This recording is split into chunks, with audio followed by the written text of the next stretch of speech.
Hello everyone and welcome back to the channel. My name is Brent, and in today's video we're going to go ahead and do the stock market weekly recap for the M1 Finance Roth IRA portfolio.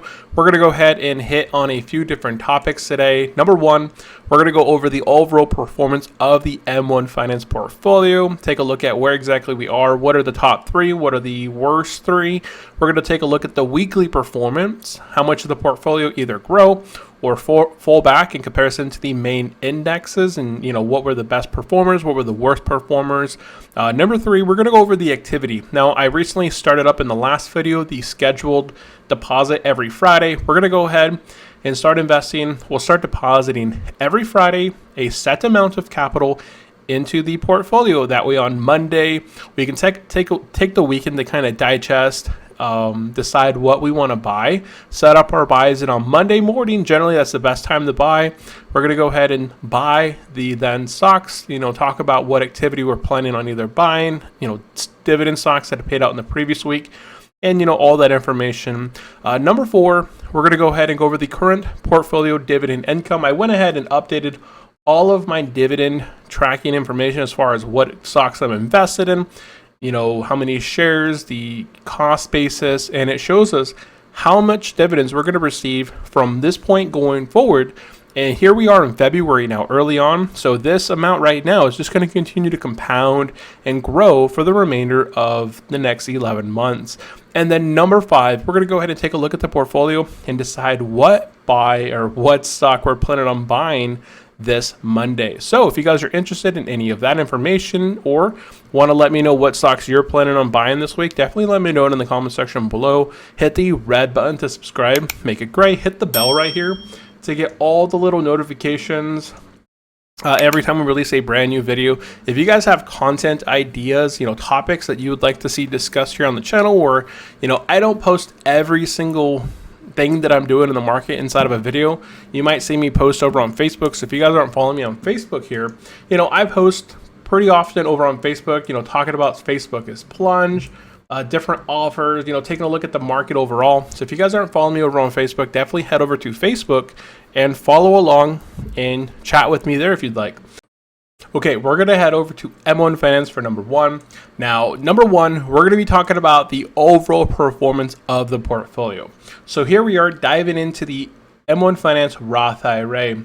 Now, a little bit of background here. We started this portfolio back on January 8th, 2018. At this time, I was getting ready to start the portfolio. I had a couple friends, I had been talking to about getting started. Hey, I'm starting up a new account. Do you want to start up an account with me on M1 Finance? We can track it together, kind of motivate each other. My buddy's like, hey, it's January 8th, 2018. The stock market as an all-time high. I said, you know what? Regardless of whether it's an all-time high, overvalued, undervalued, it's not going to matter. You're always going to psych yourself out. There's no better time to invest than today, right? Well, here we are. 4 years later now, this portfolio has put on nearly an $8,000 gain. This fluctuates. There's good weeks, there's bad weeks, there's good years, there's bad years. That's always going to happen. But here we are with earned dividends nearing $3,000. And this isn't going to backtrace. This isn't going to magically disappear. These earned dividends are now within the account. They've now been used to reinvest into the portfolio, buying back more shares of my favorite companies. And this is just going to continue to grow week after week, month after month to the indefinite future. Now, here we are, earned dividends of $3,000 over 4 years. But here our portfolio is growing larger. We're getting more shares that we own within the portfolio. So this amount of dividends that we've been earning is going to gradually compound and compound. Here we are, we've already earned a half a year worth of equity that we are able to reinvest into our portfolio. The Roth IRA in itself has a $6,000 cap for individuals every year. But here we are able to pay ourselves in the portfolio that doesn't go towards the cap, that we're able to reinvest. So we're able to buy back more shares than we would be able to, generally just by adding new equity with the use of those dividends. So really quickly, there's no better time to start investing than today. So if you guys are interested in starting your own accounts on M1 Finance, they do have a $50 sign up bonus right now. So if you sign up, create a taxable account with $100 or a retirement account with $500, you can get $50 immediately, depending on your deposit. So pretty cool. So overall, the market gain so far is up return 67.69%. We've had gains of 10,000 again. That's nearly $7,800 of market gains and 2,900 of earned dividends. So that's pretty cool. Our top three positions right here, let me go ahead and sort that, are Apple. Apple's up a nice massive 349%. This is capital appreciation and dividends combined, followed right behind by Lowe's. So Lowe's and Main Street Capital are constantly battling each other out. We see Lowe's at 140, Main Street at 136. Next week, we could see Main Street at 145, Lowe's at 130. So these two have been battling out for week after week. And I don't mind. I like seeing them kind of battle each other out. It's kind of nice to see someone else up in that top three position, even if it's just kind of them flip-flopping. Our worst position right here is Clorox. Now this is showing that I am down 49.4%, but that is incorrect.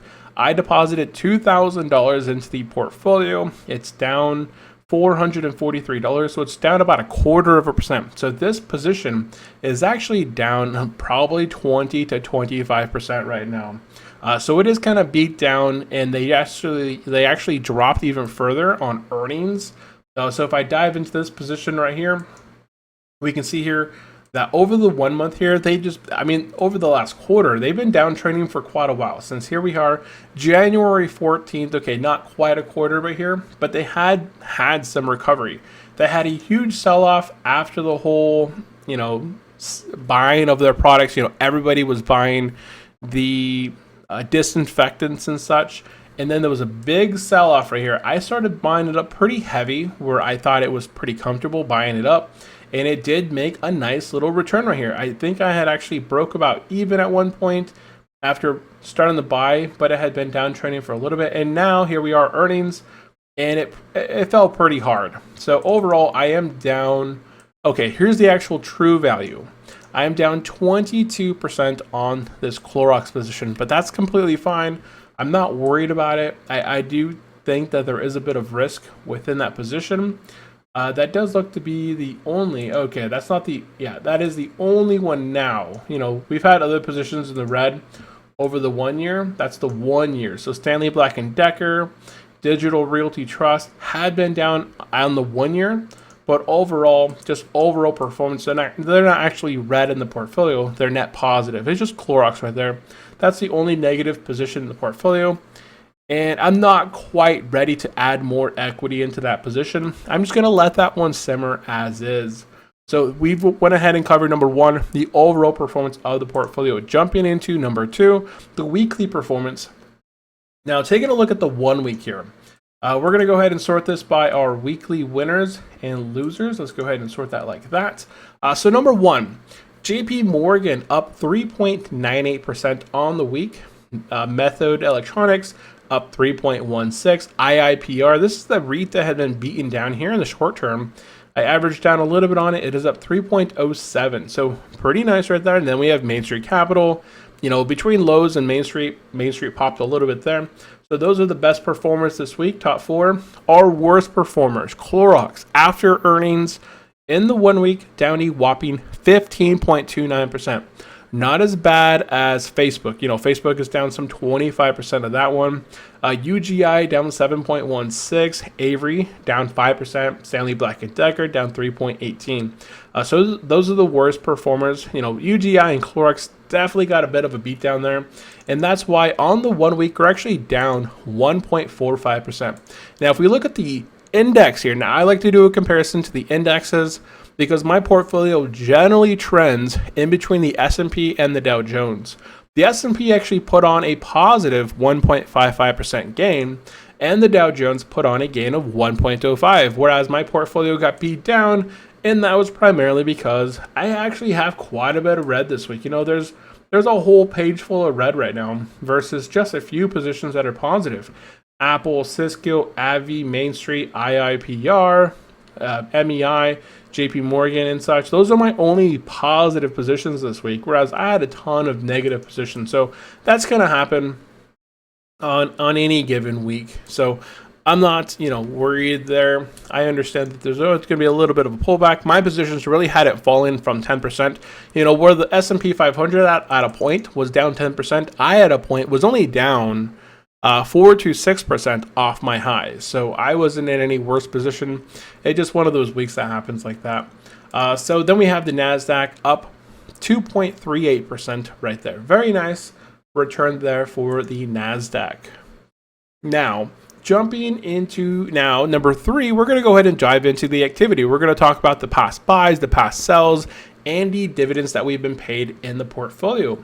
Now, we did receive quite a bit of dividends. This is my very first weekly recap of the year. I really should have been doing these on a weekly basis. I like to kind of do these not only for myself, but I like to see, other investors out there. I've had comments, I've had messages on Facebook. Hey, what are you doing this week? Are you buying? Are you selling? It's kind of a confidence boost to see other investors out there maintaining their portfolios.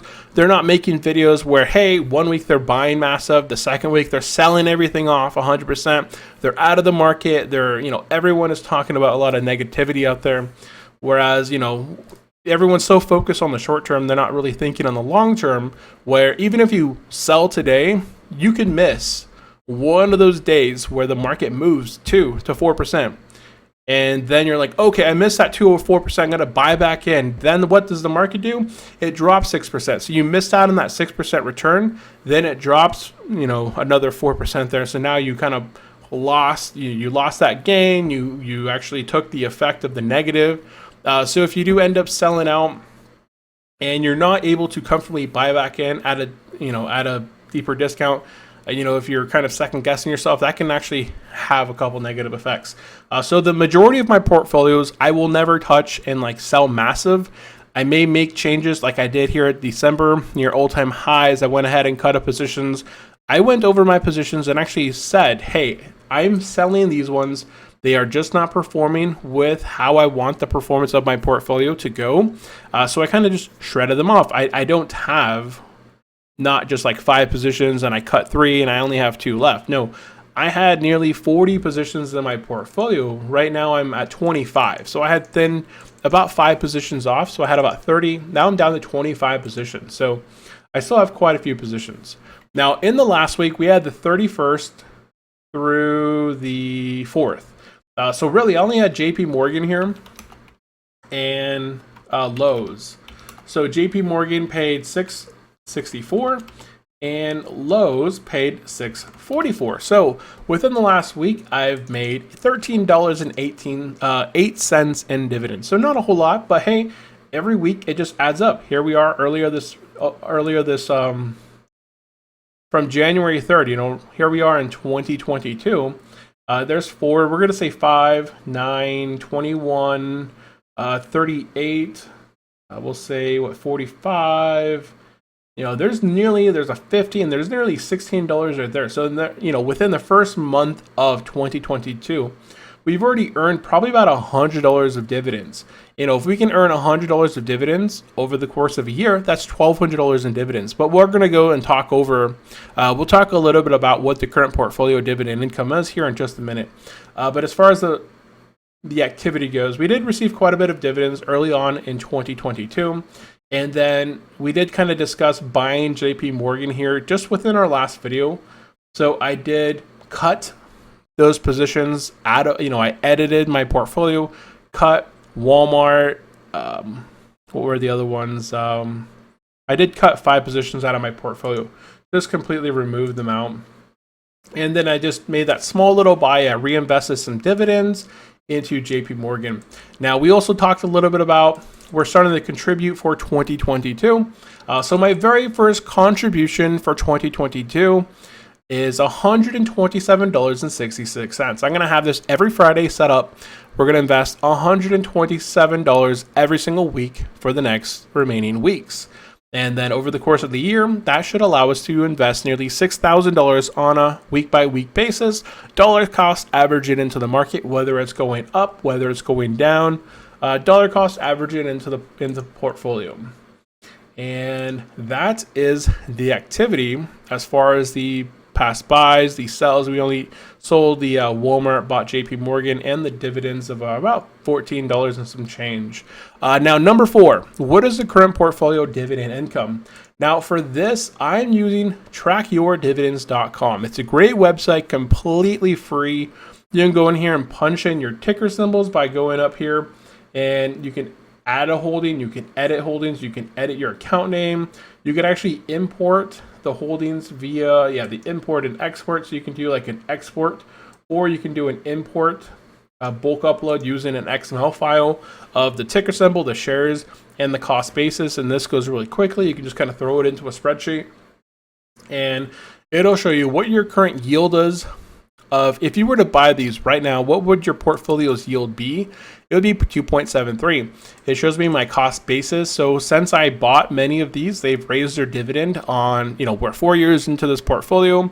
We potentially may have had 4 dividend raises in many of our companies, putting us at a yield on cost of 3.25%. Our annual income right now, there we are. It's $1,024. So if we break that down on a monthly basis, we are receiving roughly $93.66 every single month. So about average, I'm going to say $100. We may see some months that are higher than 100. We may see some lower than 100, but it'll average out right around there. And our portfolio beta is at 0.71. And this is kind of comparing it to the S&P 500, where the S&P 500 has a beta of 1. That's your risk level. The S&P 500 is your 1 level. If you have a higher beta, your portfolio is a little bit more volatile. If you have a lower beta, it's a little bit less volatile. So our portfolio is a little bit less volatile than the S&P 500, but it may not always return in the same returns as the S&P 500. Now, this really cool website right here, not only can you put in all your holdings here, but down here towards the bottom, I can see the sector diversification. I went ahead and clicked on the details here. We can go ahead and see right through here. We can see within the M1 Finance portfolio, we had the sensitive positions, which are made up of technology, industrials. We can see our defensive positions. It breaks all this up for you completely on its own. Consumer defensives, everything defensive right here, consumer defensives and healthcare. So Pfizer, Merck, Johnson & Johnson, AbbVie, they are considered healthcare, but they're all considered defensive. Consumer defensives are considered Clorox, Colgate, Hormel Foods, Cisco Corp. Then we have our real estate. I like real estate. We have our WP Carey, Realty Income, Industry Properties, Essex Property Trust, Digital Realty Trust. Those are all our real estate. Then we have our, this is our cyclical. So these are going to be positions that are based on the economy, the market, and such. So we have financial services, real estate, and what would those be? That's like home goods. I'm not sure what actual area that I think that would be probably like home goods or something like that. And that's right in there as well. So that's our complete sectors. We can go break it down by industry right here. It's really cool to take a look at all the sectors, all the information right there. We can see the diversification breakdown, how Apple is our largest holding, but only makes up 7% within this portfolio. So it's pretty interesting to see. 25 dividend payers. We can see our highest yielding position is 5.6. Our largest income is from Main Street Capital. They alone pay $96 in dividends. I think that's not maybe like monthly. I think that's something different. Our stock sector exposure. This is a ton of information, and this is completely free here on the website. So that's just that little piece right here. I can also go over here and see, hey, how many dividends should I expect in February? I should expect roughly $80 in February, $75 in March, and then in April, that's that big 128, where it makes the other ones kind of average out $96 per month. And that's going to go on and on. And if I want to take a look at view upcoming dividends, I can go ahead and click within here, and I can take a look at, what's my highest month, what's my lowest month, the variance between them. I can actually see, hey, okay, so here's a stock payout calendar. What dates or what year or month should I expect dividends to pay out? So in February, I should expect Apple, AbbVie, ABM, Clorox, Colgate, Hormel Foods, Lowe's, Main Street Capital, Realty Income to all pay out dividends. Realty Income, Main Street are monthly paying out, monthly paying dividend companies. and all the other ones. Then we have confirmed dividend calculator. We have all the companies that have actually confirmed their dividend rates and such. So there's a ton of free information on here. And I just want to quickly go over the current portfolio income, which again was $1,124. And yeah, there we go. Now, talking about number 5, what stocks are we buying? Now, for this, I went ahead and I used Seeking Alpha. And I'm looking at dividends. What are the upcoming dividends here in February? We are on February 7th, right? So here we are. It's going to be February. We have X dividends February 7th and on. We have Siggy. We have Johnson & Johnson, Lockheed Martin, Main Street Capital. I really haven't taken a look at many other positions. I have bought Facebook on Friday. I think I bought some Facebook, but that's not really considered a dividend company. They don't pay any dividends, and they're not really part of this portfolio. So looking at this portfolio, I wouldn't mind buying a little bit more J&J. Let me go take a look at my J&J position. I think I had made a note to kind of look at this one. Yeah, it's at 1587. I would like to buy a little bit more Johnson & Johnson. If I took a look at the 1 week right here, J&J, it's only down about 0.10% on the week. They're not down like a gigantic amount. What was the other one here? Let's go take a look. Right here we have Lockheed Martin, LMT. So let's take a look at LMT. Are we getting anything of a discount there, on the week? I'm going to buy these regardless. Like, I want my money invested regardless. That's why it's getting invested. I don't want it just kind of sitting in the account waiting. I mean, there's going to be opportunities out there if I wait, potentially, but there could be the potential for it to grow as well. Main Street Capital, Avery Dennison. I know Avery took a bit of a hit. AVY. Yeah, they're down 5% this week alone. They were on my risky calculator. They were on my, ABM, Avery, Essex, J&J, Merck were all on my risky, I think. I think Stanley Black & Decker and JP Morgan were on my positive side. So I may not even buy anything that is coming up on X dividend. I may actually look to buy Stanley Black & Decker. That one's going to go dividend in, I think, should actually go dividend here shortly. They're a 25811. 25811. So yeah, Stanley Black & Decker should have an X dividend coming up here in the future. If I click on here, go into dividends, and I take a look right here. Okay, they don't have anything updated at the moment. And let's see if this website has anything here for this. What is it? Upcoming dividends. I guess actually I should look at what's it called? The X dividend, which I don't think it shows me the X dividend, but let's see here. Clorox and Colgate, they're within here. Stanley Black & Decker will pay out in March. So yeah, I'm thinking that Stanley Black & Decker will have a X dividend date sometime in February. It just hasn't been announced yet. So that's why it's not there. It is down slightly on the week, 3.18. I think when I had looked at them, they had been kind of in a pretty decent position. So I'm actually just going to buy a little bit more of Stanley Black & Decker right now. Let's go look at them really quick. Let me go ahead and pull them up before I buy them. We'll go ahead and just cover it really quick. Stanley Black & Decker, let's take a look at the price. Get rid of this information down here. Let's take a look at their 200-day, 50-day. Take a look at the 1 year right here. Okay, right. Stanley Black & Decker coming off of April, May. So May on, they've been downtrending for quite a while. So let me go also look at their earnings. Let's bring in their earnings in here as well. So before I buy them, okay, so maybe they weren't on my buy list. Maybe they were on my, hey, why don't I take a look at why this company is dropping so fast? They have their earnings quarterly for December 2021. It was announced February 1st, 2022. Here we are with their earnings. Earnings came in reported of $2.14. Their earnings whisper was 212. Their consensus estimate was 206. That's a beat. They beat it by 0.9%. But what happened here is revenue. Revenue came under. They reported 4.07 billion. Revenue estimate was 4.45 billion. So maybe they're having to spend somewhere a little bit more than expected with the inflation. Maybe they've had to spend in production somewhere, spend for marketing. Who knows? I'd have to look through the whole report. But we did said that they kind of missed there a little bit. So net income may have been a little bit off.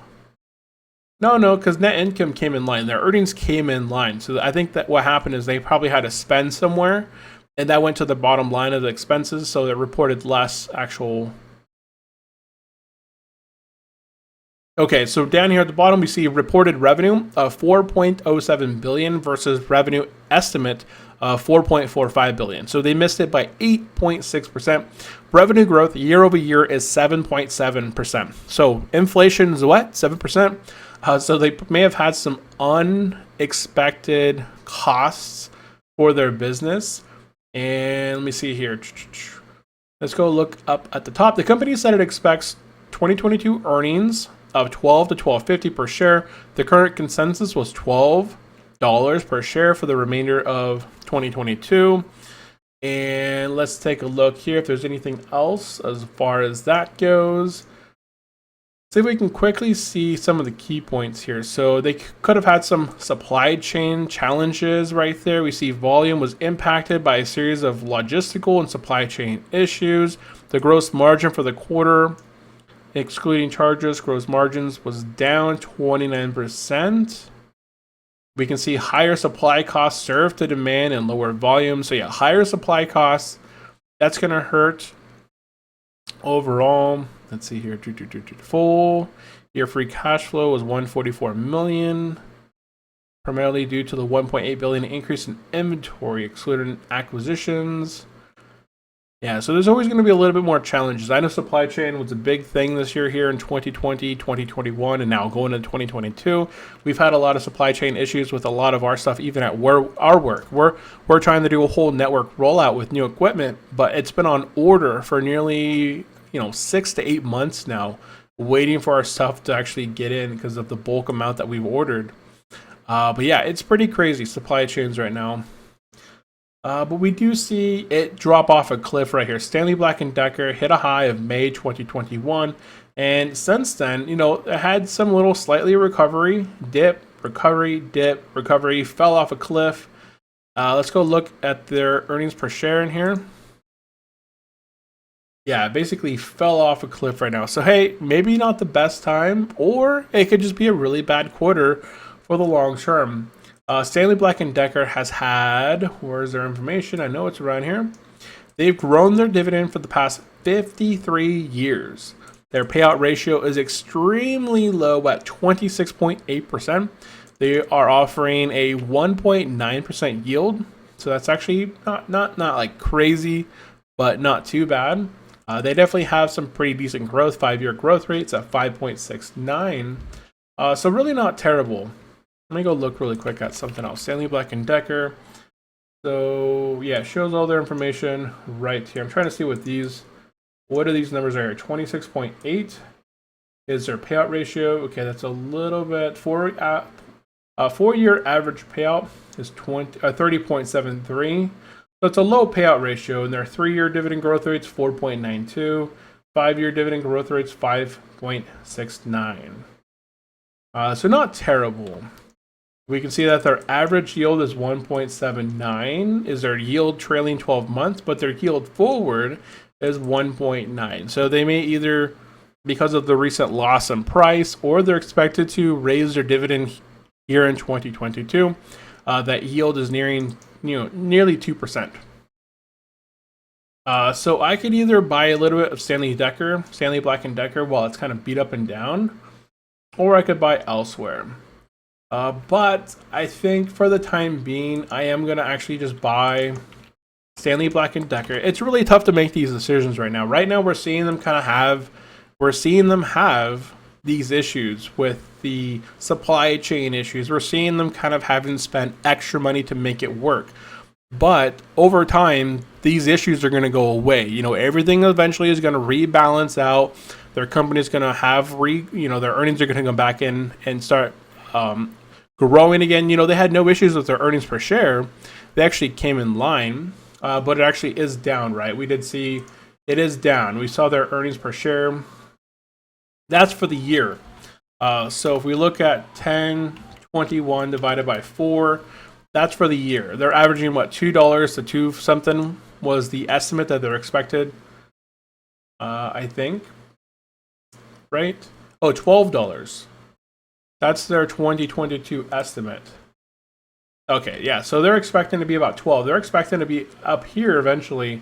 Trailing 12 months is expected to be 12. So this line right here, while it looks sharp to the decline, they're actually expected to be earnings per share 12 for the trailing 12 months. So that's actually positive. So that's actually higher than their average over the trailing 12 months that's actually being displayed here. So I'm not seeing any issues. They're having some supply chain issues right now. That's kind of showing a negative, but that's when you're getting the opportunity to buy that, we don't always get. And it's always harder to buy when you're seeing a position get beat up versus when you see a position moving into the green. You buy a company and the next day it goes green and stays green for a little bit. And it's really easy to get that confirmation that you made the right choice. And these positions where it got beat down pretty rapidly, it's hard to make that choice because, hey, this company is still trending lower. It's at 166. It's actually lower now than it has been since 2020, the recovery of 2020 right here. It hit a high probably around 166 back in early 2019, 2020. Had a huge drop off, fell up, to about 220s, and then, started trending lower. But their earnings per share should be about 12. So this line will correct a little bit up here over time, and their share price should follow with time. So yeah, I'm going to go ahead and just buy it today and recover tomorrow, right? So that is going to be it for me. We've covered 5 areas today. Number 1, the overall performance of the portfolio. Number 2, the weekly performance of the portfolio, the top 3 gainers, the top 3 losers on our overall and weekly basis. We went ahead and covered the activity, the buys that we did, the sells that we did, the dividend payouts that we received within the last few weeks. We also went over the current portfolio dividend income of the total portfolio and what stocks we are buying today. We're buying Stanley Black & Decker. So let me know in the comment section below, are you buying any companies yourself this week? Are you kind of holding off? Let me know down in the comment section below. I'd really appreciate it. If you have any questions for me at any time, go ahead and drop me a comment. I always read and reply to all your guys' comments, and really appreciate everyone tuning in today. Have a great day, have a great week, and I will see you guys in the next video. Bye-bye.